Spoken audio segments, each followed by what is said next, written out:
In the summer of 2002, a 78-year-old nurse knocked on a stranger's door in Atlanta, holding an envelope that was 40 years old. Inside was a letter written by a young black mother in rural Georgia, moments before her newborn daughter was taken from her arms. For 4 decades, that daughter believed she had been given away without a second thought. But the truth began long before that knock, in a hospital corridor in 1962. In a small house tucked among the pines of rural Georgia, the world outside felt impossibly far away. Inside, a young black woman sat at the edge of her narrow bed, just 18 or maybe 19 years old, her hands resting on her belly, her mind racing. In 1962, the choices for a girl in her position were few and heavy. Family names mattered. Church whispers carried through walls thinner than paper. The shame of an unwed pregnancy could follow not just her, but her parents, her siblings, her whole kin. Some neighbors would cross the street rather than meet her mother's eyes. Others would bring up the old stories, who got sent away, who came back without a child. Her own mother, worn down by worry and the memory of her own hard years, pressed her to do what was expected. "It's for the best," she said, voice trembling, eyes fixed on the floor. The men in the family, uncles and older cousins, spoke little but watched her closely, making sure she understood a mistake like this could close doors for everyone. In that time and place, even the law seemed to lean against her. Georgia's rules made it easy for a judge or a social worker to step in, especially if the family was poor, if the father was absent, if the child was black. She wanted to keep her baby. She wanted to say so out loud. But the weight of expectation pressed her words down, left them trapped inside her chest. So she wrote a letter instead. Just a few lines, folded carefully, meant for a future she could barely imagine. Some letters take decades to arrive. Not because they were lost, but because the world wasn't ready for them yet. Is there something you wish you had said to someone before it was too late? The hospital corridor carried the faint smell of antiseptic and the hush of early morning. At the end of the hall, a nurse in her pressed white uniform waited, hands folded over her chart. She had seen many goodbyes, some loud, some silent, all heavy. When the young mother pressed the sealed envelope into her palm, the gesture was quiet, but full of meaning. The envelope was thin, but it held more than paper. It held hope and apology, and the ache of everything left unsaid. Hospital rules in Georgia, 1962, allowed nurses to hold personal letters for patients as long as they were not entered into the official record. The nurse nodded, understanding the trust being placed in her. She slipped the envelope into her pocket, away from the eyes of other staff, away from the files that would soon erase the mother's name from her child's life. In that moment, the nurse became a silent witness, a quiet guardian of a promise that might never be spoken of again. Between 1945 and 1973, an estimated 1.5 million American women were pressured to give up their children for adoption. For black mothers in the South, the weight was doubled by family expectation and the threat of state intervention. In rural towns like Macon County, a nurse's word could be the last thread connecting a mother to her child. Some letters take decades to arrive, not because they were lost, but because the world was not ready for them yet. Is there something you wish you had said to someone before it was too late? I grew up believing my mother left because she wanted to. That's what the silence taught me. In every family photo, there is a space where I imagined her face might have been. I learned not to ask too many questions because the answers always circled back to the same blank wall, no information, no explanation, just a quiet insistence that I was lucky to have a home at all. In school, when we were asked to draw our family trees, I left the roots on one side empty. I told myself it did not matter, but the ache of not knowing pressed close, especially on birthdays, especially when I saw other girls with their mothers in church pews or grocery aisles. The state of Georgia sealed adoption records in 1945.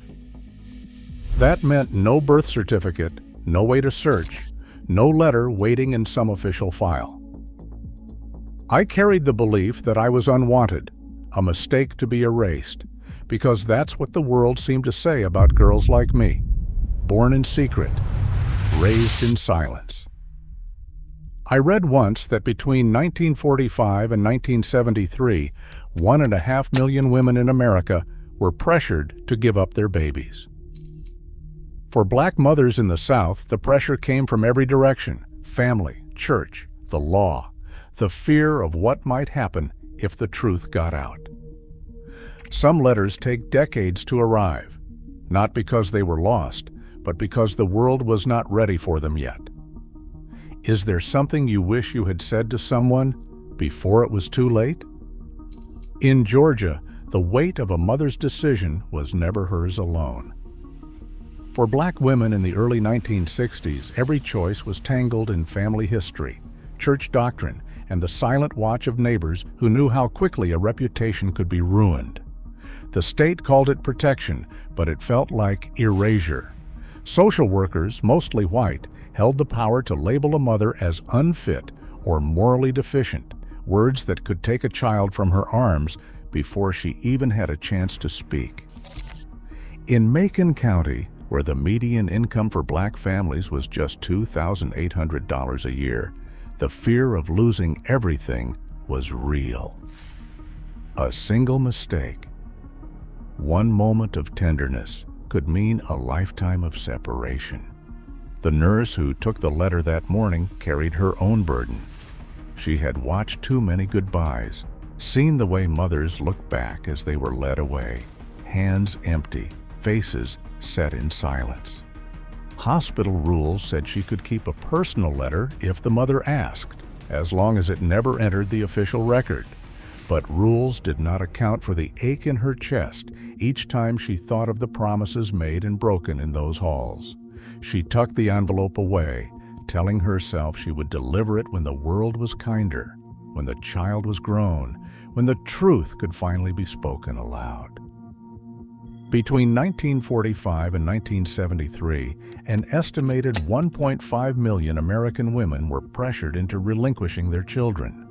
For black mothers in the South, the pressure was doubled, family urging silence, the state ready to intervene, and the church preaching forgiveness that never quite reached the heart of the matter. The nurse kept the letter for decades, her conscience heavy, hoping that one day the words inside would heal what secrecy had broken. Some letters take decades to arrive, not because they were lost, but because the world was not ready for them yet. Is there something you wish you had said to someone before it was too late? Atlanta. In the early 2000s was a city of new towers and old neighborhoods, a place where the past could hide in plain sight. The nurse, now in her late 70s, had kept the envelope for 4 decades, tucked in a box, moved from house to house, always with the quiet hope that one day she would find the girl whose name she had never forgotten.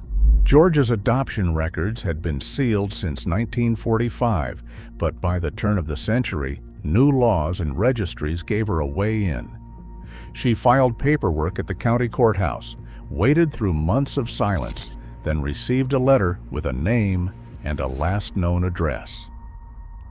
The search led her to a modest apartment on the west side of Atlanta. She walked up the steps, the envelope trembling in her hand. When the door opened, 2 women stood face to face, one holding the past, the other holding her breath. Some letters take decades to arrive, not because they were lost, but because the world wasn't ready for them yet. Is there something you wish you had said to someone before it was too late? The envelope, worn thin at the folds, opened with a quiet breath. Inside, the paper had yellowed, but the handwriting was careful and steady. The letter began with the words, "To my precious girl." And in those words, I heard a voice I had only ever imagined. She wrote of fear, of the weight her family carried, of rules she could not break. She said she loved me, that she had prayed for me every day, that letting me go was not her choice but her burden. She wanted me to know it was not shame that sent me away, but the hope that I might have a life she could not give. The pain in her words was sharp, but so was the love, a love that had survived 40 years of silence. In that moment, the story I had told myself began to unravel. I was not abandoned. I was mourned, missed, remembered. In America, between 1945 and 1973, more than 1.5 million women were pressured to give up their babies. For Black mothers in the South, the weight was doubled, with family, church, and social services all pressing in. But even through all that, a mother's love found its way to me. Some letters take decades to arrive, not because they were lost, but because the world wasn't ready for them yet. Is there something you wish you had said to someone before it was too late? In places like rural Georgia in 1962, silence was often enforced by fear, especially for Black mothers facing the weight of family and social services. Between 1945 and 1973, 1.5 million women endured this. Some letters take decades to arrive, not because they were lost, but because the world wasn't ready for truth yet. Is there something you wish you had said to someone before it was too late?